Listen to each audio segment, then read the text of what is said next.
Ito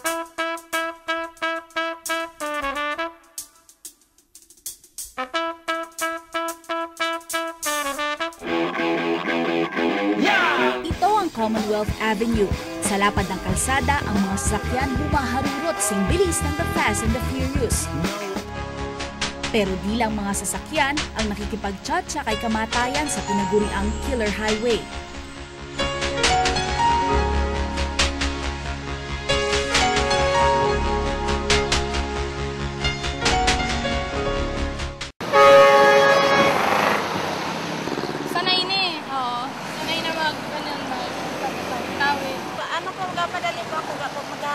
Magsusundo ako sa school eh. Di pipitsugin ang gastos ng gobyerno para sa mga overpass at pedestrian lane. Ang mga footbridge na bakal ng MMDA, depende sa lawak, umaabot ng 8 million. Mas mahal naman ang gawa sa semento na pumapatak sa 15 million pesos. Ang pink fences, higit 1,000 kada panel. Kailangan pang gumastos dahil kahit simpleng batas, hindi masunod ng tao.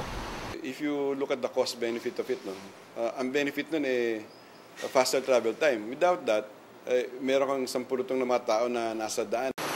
Sa Muñoz at Baclaran, gamit na gamit ang mga footbridge. Walang tigil ang mga taong dumadaan. Pati ang mga vendor at pulubi na madalas itaboy, dito ang tambayan.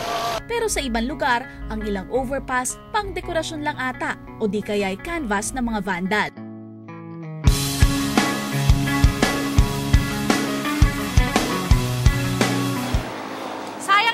Ang ginastos sa overpass na ito, mas marami kasing tao na gusto makipagpatintero na lang sa kalye. Meron namang overpass na ginawa ng basurahan at minsan CR.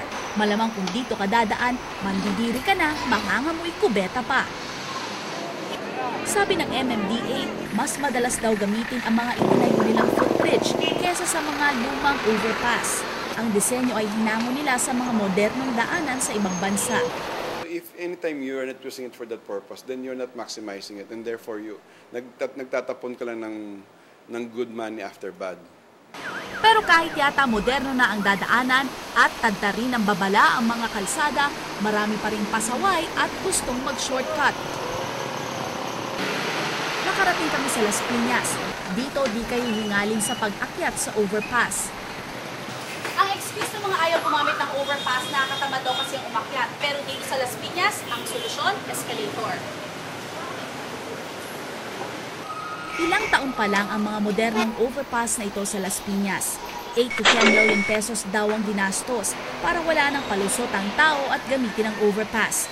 Wala pa rito ang halaga ng maintenance at kinukonsumong kuryente ng escalator. No sweat na ang mga tatawid.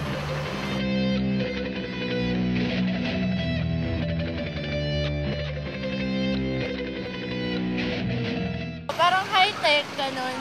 Safe po kasi gumawa sila ng paraan para mabawasan yung mga tumatoy. Kung nagtataka pa kayo kung bakit magulo ang ating bansa, ang sagot ay nasa ating mga kalsada. Kailangan pang gumastos at suhulan ng tao para lang sumunod sa tama. Faye Tobias po, Dokumentado.